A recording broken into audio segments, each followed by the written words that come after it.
Hello aspirant, welcome to back the UPSC Kurukshetra. Aspirant, आज हम history की नई शुरुआत करते हैं और इसके साथ ही हम क्लास 12 की हिस्ट्री। सबसे पहली बात, ये 3 पार्टों में, ठीक है। पहला पार्ट है इसका प्राचीन भारत, जिसमें लगभग 4 या 5 चैप्टर हैं, और दूसरा पार्ट है इसका मध्यकालीन भारत, और तीसरा पार्ट है इसका आधुनिक भारत, ठीक है। तीनों को हम क्रम में पढ़ेंगे, पर सबसे पहले आज पार्ट 1 अपना स्टार्ट करते हैं, ठीक है, जिसमें आपके 4 या 5 चैप्टर हैं। तो पहले इन्हें कवर करेंगे, ठीक है। और आपने इससे पहले 6th 7th 8th तो पढ़ी ली होगी, मुझे उम्मीद है। अगर नहीं पढ़ी तो आप प्लेलिस्ट में जरूर चेकआउट करें, ठीक है। और उनके नोट्स आपको टेलीग्राम पर मिल जाएंगे, तो टेलीग्राम पर आप अपने नोट्स डाउनलोड कर लेना, ठीक है।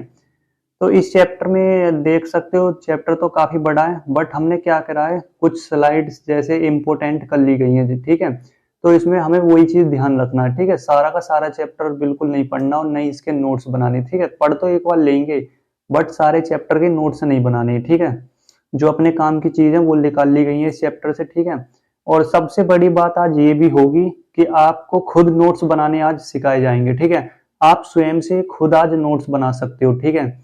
और ये सब सीखेंगे, ठीक है।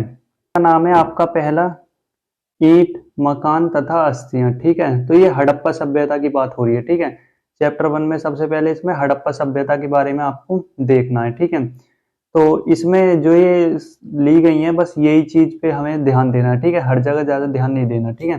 तो सबसे पहले इसमें क्या बताया गया है, इसमें बताया गया है हड़प्पा मोहर के बारे में, ठीक है। तो हड़प्पा मोहर के बारे में समझ लेते हैं। जैसे अगर आप कोई भी मान के चलते हैं एग्जाम्पल के तौर पर, फ्लिपकार्ट या अमेजोन या सिलेंडर ही सही, उसे मंगाते हो तो उस पर सील आती है ना। तो ऐसी हड़प्पा में भी एक सील टाइप की होती थी, जिसे वो मोहर बोलते थे, ठीक है। और हम भी मोहर ही बोलते हैं वैसे तो उनकी भी पर्सनल एक मोहर होती थी, ठीक है। उसे हड़प्पाई मोहर बोलते थे, ठीक है। और उनकी मोहरों की खास बात ये भी थी कि उनकी मोहरों पे चित्र भी होते थे, ठीक है। जैसा कि आप यहाँ देख रहे होंगे, ये चित्र है, ठीक है। अनेक मोहरें कई प्रकार की भी होती थी और उन पर अलग अलग चित्र भी होते थे, ठीक है। किसी पर हाथी का, तो इस प्रकार चित्र पाए जाते थे, ठीक है। शेर का, जैसा कि आप देख रहे हो ये, ठीक है। तो आगे देखते हैं इसमें क्या लिखा है, ठीक है। तो हड़प्पाई मोहरें सेली खड़ी नामक पत्थर से बनाई गई, ठीक है। इन मोहरों पर सामान्य रूप से जानवरों के चित्र एक ऐसी लिपि से चिन्हित उत्कीर्ण थे जिन्हें अभी तक पढ़ा नहीं जा सका, ठीक है। तो देखो, ये उनकी मोहर थी हड़प्पा सभ्यता वालों की, ठीक है। ये आपका जानवर का चित्र हो गया और ये लिपि है, ठीक है। तो ये लिपि तो जरूर थी इन मोहरों पर, बट इन्हें हम पढ़ नहीं सकते हैं, ठीक है। तो क्या लिखा था, ठीक है। तो इनकी लिपि तो थी पर पठनीय नहीं थी, मतलब पढ़ा नहीं जा सकता था, ठीक है।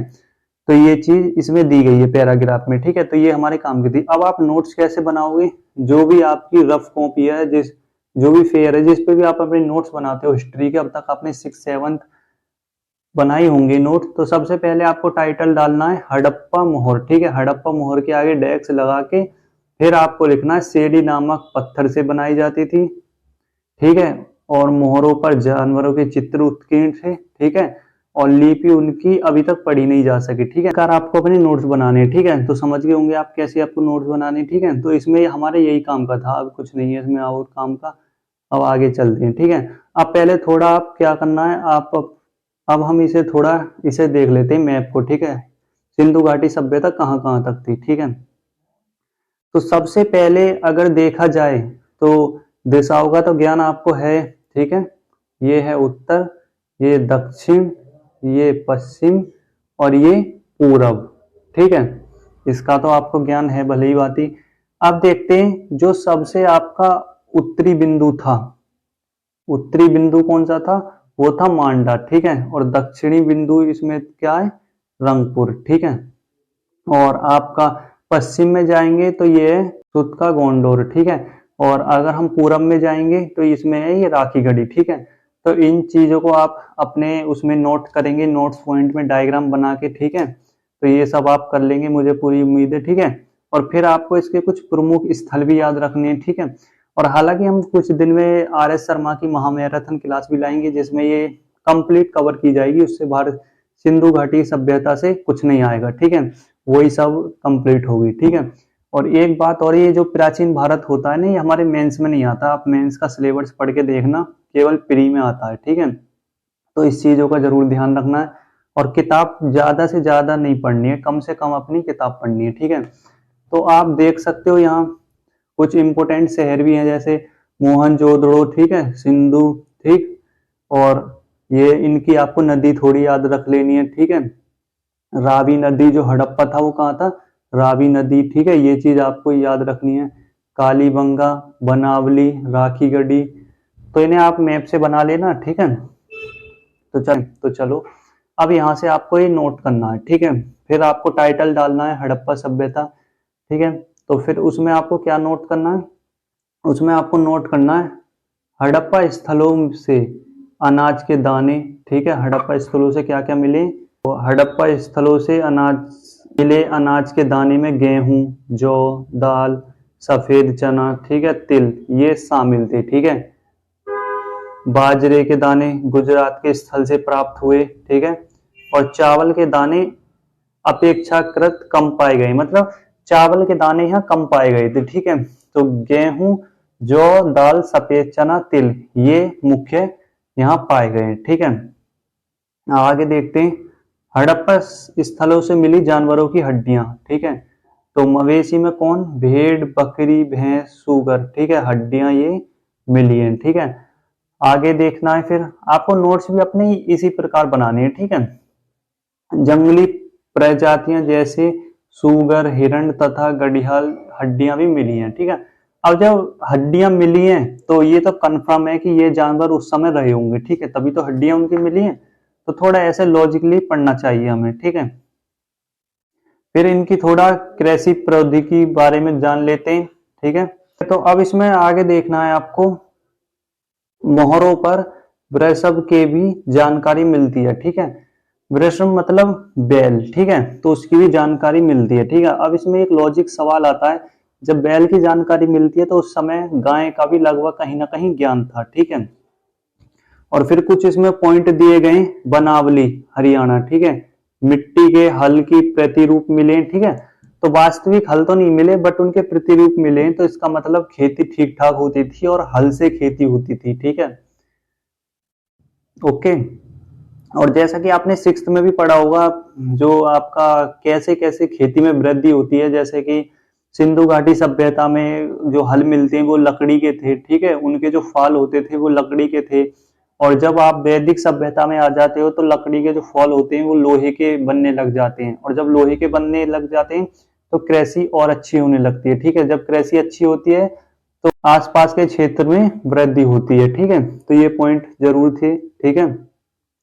कालीबंगा राजस्थान, इस स्थान पर जुते हुए खेत के साक्ष्य मिले हैं, ठीक है, तो वहां जुते हुए खेत के साक्ष्य मिले हैं, ठीक है।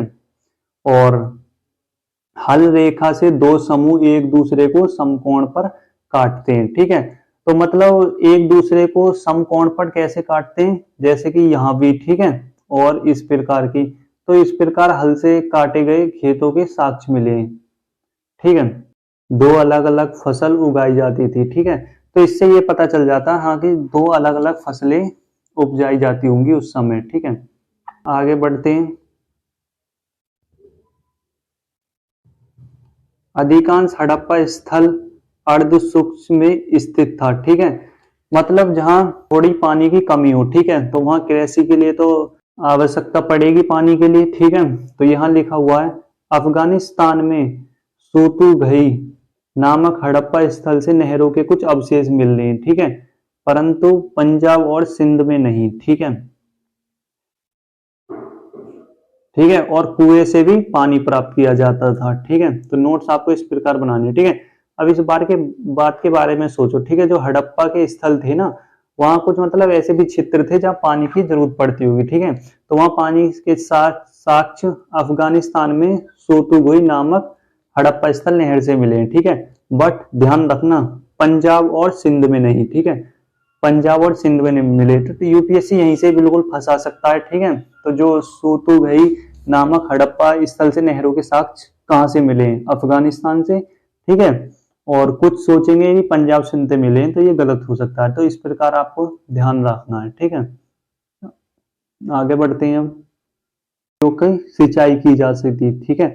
इसके अतिरिक्त धौलावीरा गुजरात में जलाशय का प्रयोग, ठीक है, कृषि के लिए जल संचित हेतु किया जाता था। ठीक है, तो धौलावीरा में मतलब जलाशयों के प्रयोग, ठीक है, कृषि के लिए भी किया जाता था। ठीक है, देखते हैं हड़प्पा स्थल मोहनजोदड़ो। ठीक है, अवतल चक्की, ठीक है, अनाज पीसने के लिए।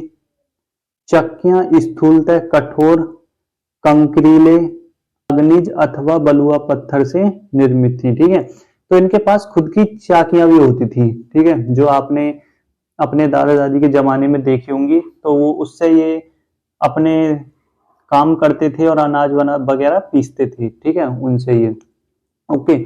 और ऐसा मत सोचना कि बिल्कुल लाइन टू लाइन ये बिल्कुल क्यों नहीं पढ़ी, ठीक है, या उसके नोट्स क्यों नहीं बनवाए, क्योंकि लाइन टू लाइन ये हमारे काम की नहीं है। हमारे काम की बस इसमें इंपॉर्टेंट कुछ पॉइंट हैं, उन्हीं को हाईलाइट किया गया है। ठीक है, उन्हीं से हमें अपने नोट्स बनाने हैं। ठीक है, सभी को हमें नहीं छेड़ना इसमें, क्योंकि ये हमारे लिए थोड़ी किताब है, ये तो हम बस थोड़ी अपनी इसमें काम की चीजें निकालते हैं जिससे हमारा काम चले। ठीक है, काम की बात अब स्टार्ट होती है आपकी। ठीक है, मोहनजोदड़ो, ठीक है, शहर नियोजित मतलब एक नगरीय शहर या जिसे योजना करके बनाया गया हो कि ये ऐसा होना चाहिए। ठीक है, तो देखते हैं इसमें सभ्यता का सबसे अनूठा शहरी केंद्र, ठीक है, विकास हुआ था इसका। ठीक है, मोहनजोदड़ो का। ठीक है, ताकि मोहनजोदड़ो सबसे प्रसिद्ध पुरास्थल है, सबसे पहले खोजा गया था। ठीक है, ये फैक्ट्स आपको याद रखना है। बस्ती दो भागों में विभाजित थी, एक छोटी थी ऊंचाई पर बनाया गया था।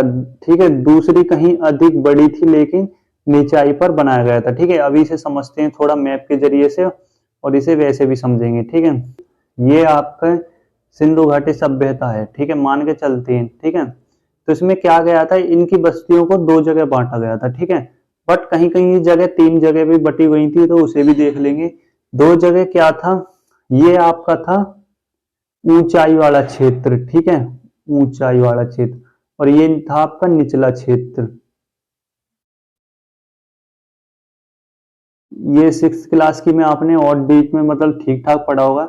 ऊंचाई पर क्या था, कुछ भव्य इमारत थी। ठीक है, जैसे जलाशय, स्नानागार। ठीक है, तो इस प्रकार की अच्छी अच्छी मूर्तियां, कला थी। ठीक है, जैसा कि आप यहाँ देख रहे होगे। ठीक है, मैप में देख सकते हो आप, मतलब यहाँ कुछ ज्यादा वो बने गए हैं स्थल।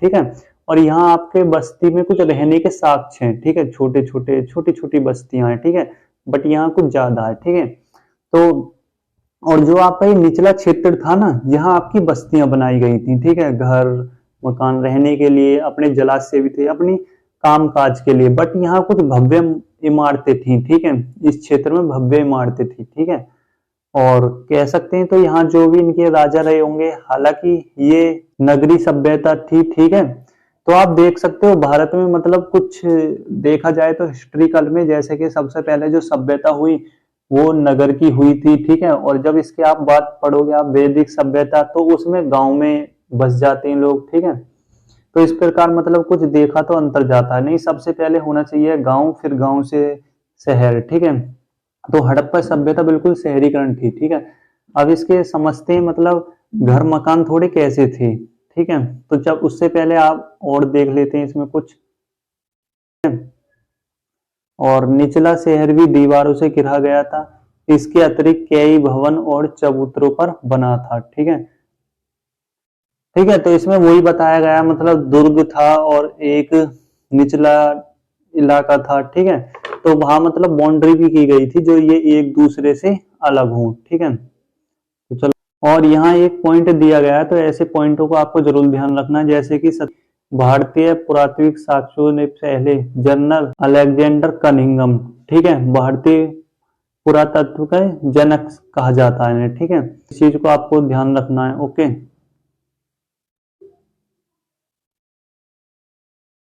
अब देखते हैं नालों का निर्माण। तो नालों का निर्माण कैसा था, तो देख सकते हो आप यहाँ नाले भी मतलब कितने बढ़िया ढंग से थे। कहीं कहीं अगर देखा जाए तो आज भी वर्तमान समय भी हमारे शहरों या गांव की स्थिति इतनी अच्छी नहीं होती जितनी की उस टाइम पर थी। आप इमेजिन करके देखो वो मतलब क्या लाइफ होती होगी वो। ठीक है, तो नगरों का निर्माण नियोजित जल निकास प्रणाली थी, मतलब ग्रिड पद्धति में बनाया गया था, जो एक दूसरे को समकोण पर काटती थी, फिर उसे अलग अलग आवासों का निर्माण किया गया था, ठीक है, उसके आसपास, ठीक है, और गलियां थी, तो ये सब थी, ठीक है। तो अब समझते हैं कैसी थी। जैसे कि मान के चलो ये घर है, ठीक, यहाँ भी घर है और यहाँ भी आपका ये घर है, ठीक है। अब इन घर से जो नाली निकलती है वो भी इस प्रकार निकलती है, ठीक है। और ये सभी नाली ऐसे आपस में मिलके जब सारी नालियों का पानी इकट्ठा हो जाता था तो थोड़ी शहर से दूर एक बड़ा नाला होता था और ये उसमें जाके पानी सारा गिर जाता था, ठीक है, जैसा कि आप इसे देख रहे होगे, ठीक है। और फिर इसे ऊपर से ढका जाता था, ठीक है। फिर एक इसमें रास्ता भी होता था जिससे कि मेन होल, जिससे कि इस नाले को साफ किया जाए, ठीक है। तो मतलब देख सकते हो आप, मतलब कितनी व्यवस्था थी उस टाइम पर। हालांकि अब भी है तो आज भी, बट इतनी विकसित नहीं है या फिर उस पर कोई ध्यान नहीं देता, ठीक है। तो नाले की हालत आज देख सकते हो आप, मतलब कितनी बेकार है और उस टाइम पर कितनी अच्छी रहती थी, ठीक है। आगे देखते हैं इसमें गृह स्थापत्य कैसा था, ठीक है। तो मोहनजोदड़ो का निचला शहर आवासीय भवन का उदाहरण था, जैसा कि अभी आपने देखा था, आवास वहां रहते थे, ठीक है। इसमें एक आंगन पर केंद्रित था, ठीक है, जो बीच में आंगन होता था और साइड में कमरे होते थे, ठीक है। उसी में जलाशय भी होता था, आपका कुआं, ठीक है। तो इस प्रकार आंगन पक्का, ठीक है। भूमि तल पर बनी दीवारें में खिड़की नहीं थी, ठीक है, इनमें खिड़की नहीं थी, ठीक है। हर घर ईंटों फर्श से बना था और स्नानगार इसमें होता था, ठीक है, जिसकी नालियां दीवाल दीवाल के माध्यम से सड़क से नालियां जोड़ी रहती थी, ठीक है। तो इसे आप पढ़ लेना, ठीक है, और इसमें से कुछ ही आपको नोट्स के पॉइंट के रूप में अपने नोट्स बनाने हैं, ठीक है। फिर देखते हैं मोहनजोदड़ो में कुएं की संख्या 700 थी, लगभग 700 बताई जाती है, ठीक है।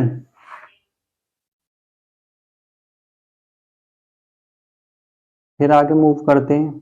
फिर इसमें दुर्ग के बारे में दे रखा है, इस शहर के बारे में, दुर्ग के बारे में दे रखा है, पर ऐसे संरचना के साक्ष्य मिलते हैं, ठीक है। जैसे माल गोदाम, मतलब यहाँ माल गोदाम भी थे। माल गोदाम क्यों थे? क्योंकि यहाँ खेती ठीक ठाक की जा सकती, ठीक है। माल गोदाम वहीं देके जाएंगे स्टोर करने के लिए चीजों को, जहाँ प्रोडक्शन ठीक ठाक किया जाता हो। तो आगे देखेंगे इसमें विशाल स्नागार भी शामिल है, ठीक है। विशाल आंगन में बने आयताकार जलाशय, ठीक है, चारों ओर गलियों से घिरे हुए थे, ठीक है, और सीढ़ियां भी उनके बनाई गई थी, ठीक है। ईंटों का प्रयोग किया गया था और ईंटों को मतलब जमाकर चिप्स गारे से चुने गए थे वो, ठीक है। और तीनों तरफ कक्ष बने हुए थे, ठीक है, जैसा कि आप यहाँ देख लो, यहाँ देखोगे तो आपका सारा दूर हो जाएगी, जैसे कि सिड्डी भी है, ओके, माल गोदाम, तो ये सब इस प्रकार के यहाँ बने हुए थे, ठीक है। ये सब पहले ही बताई थी। तो यहाँ कुछ विशेष इमारतें होती थी, ठीक है। मूव करते हैं आपको, और एक बात और, इसके मतलब जो नोट्स बनाए गए हैं वो मैंने 1.5 पेज में ही बनाए, ठीक है। तो 1.5 पेज में इनके आपको बनाने हैं, ओके। बट एक बार रीडिंग की दिक्कत है तो वो आप रीडिंग जरूर करके देखें, ठीक है। रीडिंग करने में कोई दिक्कत नहीं होनी चाहिए, ठीक है।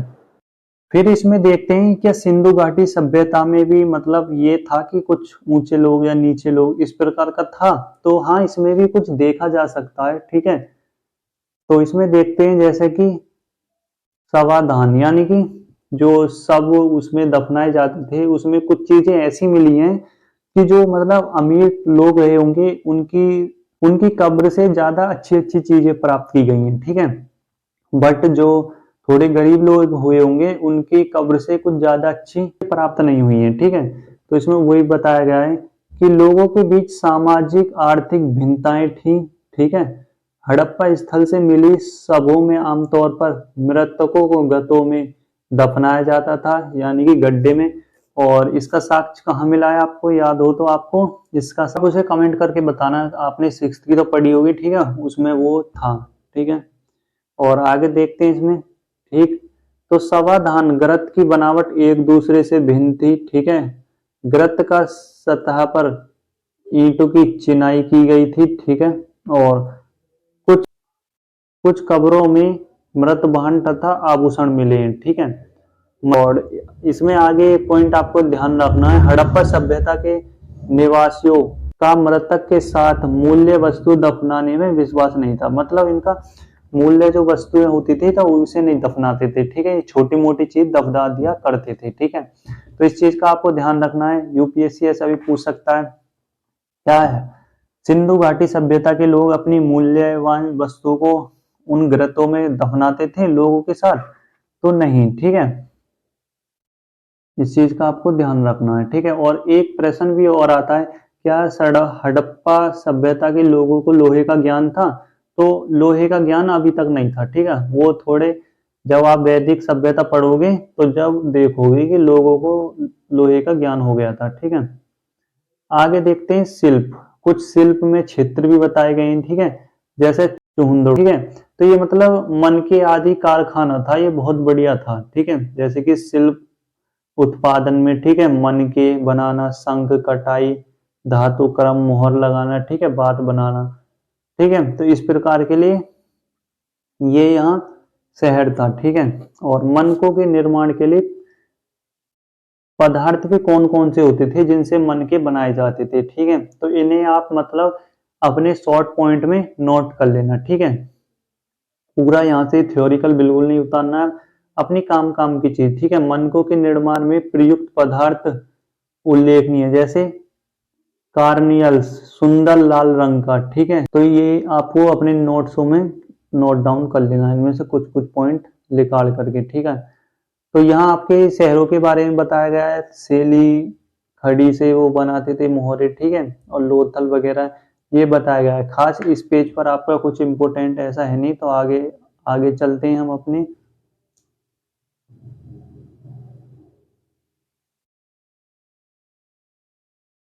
आगे देखते हैं, कुछ स्थान दिए गए हैं वो इम्पोर्टेंट है, ठीक है। जैसे आपका नागेश्वर और बालाकोट, ठीक है, जहां शंख आसानी से उपलब्ध थे, ठीक है।